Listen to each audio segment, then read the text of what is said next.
కాంగ్రెస్లో సీనియర్ నాయకుడు మాజీ ఏఐసీసీ మెంబర్ ఢిల్లీలో చక్రం తిప్పిన మాజీ పార్లమెంట్ సభ్యుడు అంతటి సీనియర్ నేత అయిన డాక్టర్ చింతామోహన్కి ఎంపీ టికెట్పై బెంగ పట్టుకుంది. అది కూడా కాంగ్రెస్ పార్టీలో ఆయన స్వయంగా తనకు టికెట్ రాదని అంటున్నారు. ఏపీలో కాంగ్రెస్ ఇప్పుడిప్పుడే పుంజుకుంటుంది. అలాగని తిరుపతి ఎంపీ టికెట్ కోసం పెద్దగా పోటీ కూడా లేదు. మరి పోటీకి సిద్ధంగా ఉన్న చింతామోహన్ తనకు టికెట్ రాదని ఎందుకు అనుకుంటున్నారు? టికెట్ దక్కకుండా ఎవరైనా అడ్డం పడతారని ఆయన అనుమానిస్తున్నారా? లేకపోతే ఆయనే పార్టీ లైన్లో వెళ్లడం లేదా? అసలు చింతాకి ఆ చింత ఎందుకు పట్టుకుంది? డాక్టర్ చింతామోహన్ కాంగ్రెస్లో సీనియర్ మోస్ట్ నేత. టీడీపీ నుంచి రాజకీయ రంగ ప్రవేశం చేసి 1984లో తిరుపతి ఎంపీగా మొదటిసారి గెలిచారు. తర్వాత కాంగ్రెస్లో చేరి రాష్ట్ర విభజన జరిగే వరకు తిరుపతి ఎంపీ స్థానం నుంచి 4 సార్లు ప్రాతినిధ్యం వహించారు. పివి నరసింహారావు ప్రభుత్వంలో కేంద్ర మంత్రిగా పనిచేశారు.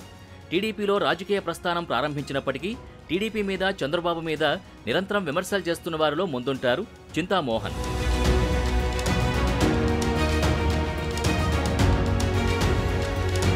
రాష్ట్ర విభజనకు ముందు రాష్ట్ర ప్రయోజనాలు, తిరుపతి అభివృద్ధి గురించి మాట్లాడని చింతామోహన్ తర్వాత కాంగ్రెస్ పార్టీలో పెత్తనం చేయడానికి ప్రయత్నించారు. తర్వాత కాలంలో పీసీసీ అధ్యక్షుడిగా రఘువీరారెడ్డి నియమితులయ్యారు. ఆయన తర్వాత డాక్టర్ శైలజానాథ్, గిడుగు రుద్రరాజులు పీసీసీ అధ్యక్షులయ్యారు. ఆయా సమయాల్లో చింతామోహన్ తన వర్గీయుల్ని పీసీసీ పీఠమెక్కించడానికి విఫలయత్నాలు చేశారు. ఇక చింతామోహన్ ఊహించని విధంగా షర్మిల కాంగ్రెస్లోకి రావడం, పీసీసీ ప్రెసిడెంట్ అవడాన్ని చింతామోహన్ జీర్ణించుకోలేకపోయారు. ఆమెను పీసీసీ అధ్యక్షురాలిగా ప్రకటించకముందు పార్టీలోకి రావచ్చు కానీ పెత్తనం చేయకూడదంటూ షర్మిలపై విమర్శలు గుప్పించారు.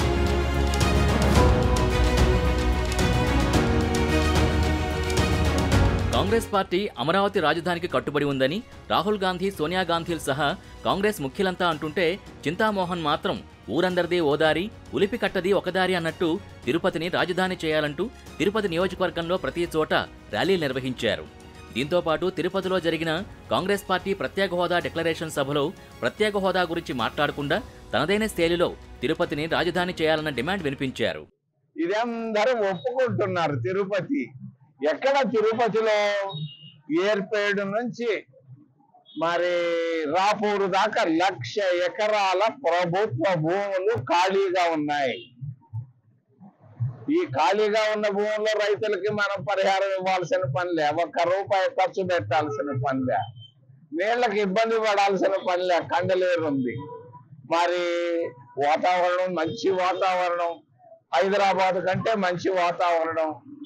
మరి అంతర్జాతీయ విమానాశ్రయం ఉంది, 7 జాతీయ విశ్వవిద్యాలయాలు ఉన్నాయి, 7 జాతీయ రహదారులు ఉన్నాయి, 100ల కొద్ది హాస్పిటళ్ళు ఉన్నాయి, 100ల కొద్ది కాలేజీలు ఉన్నాయి. మరి అందరికీ ఇష్టమైనటువంటి ప్రాంతం తిరుపతి. మరి బ్రహ్మం గారు చెప్పారు 300 సంవత్సరాల క్రితం భారతదేశానికి స్వతంత్రం వస్తుందో రాదో తెలియని రోజుల్లో ఆయన కాలజ్ఞానంలో రాస్తున్నారు. ఏం రాస్తున్నారు? తిరుపతి రాజధాని నగరం అవుతుంది అని. బ్రహ్మం గారు చెప్పిన ప్రతి మాట నెరవేరింది ఈ రోజు వరకు. ఇది కూడా రెడీగా ఉంది. ఇది తప్పనిసరిగా తిరుపతి రాజధాని నగరం అవుతుంది. ఆయన వైఖరితో విసిగిపోయిన రాష్ట్ర కాంగ్రెస్ సీనియర్ నాయకులు కొంతమంది అప్పట్లోనే పార్టీ అధిష్టానానికి ఫిర్యాదు చేశారట. మరోవైపు ఆయనకి ఈసారి తిరుపతి ఎంపీ టికెట్ ఇవ్వకూడదని స్థానిక నేతలు పలువురు షర్మిలకు వినతిపత్రం అందజేశారట.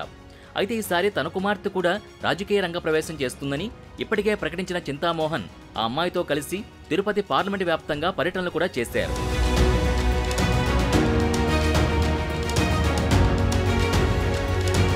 ఇలాంటి తరుణంలో తనకి సీట్ రాకుండా చేస్తారని ఆయన ఢిల్లీలో ప్రకటించడం వింతగా ఉందంటున్నారు.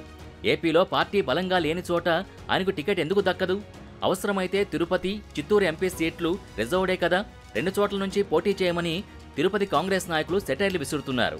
మొత్తం మీద దేశ రాజధానిలో స్థానిక కాంగ్రెస్ నాయకులతో సంబంధం లేకుండా చక్రం తిప్పిన చింతాకి కాంగ్రెస్లో ఏదో తేడా కొడుతున్నట్టే కనిపిస్తోంది ఇప్పుడు.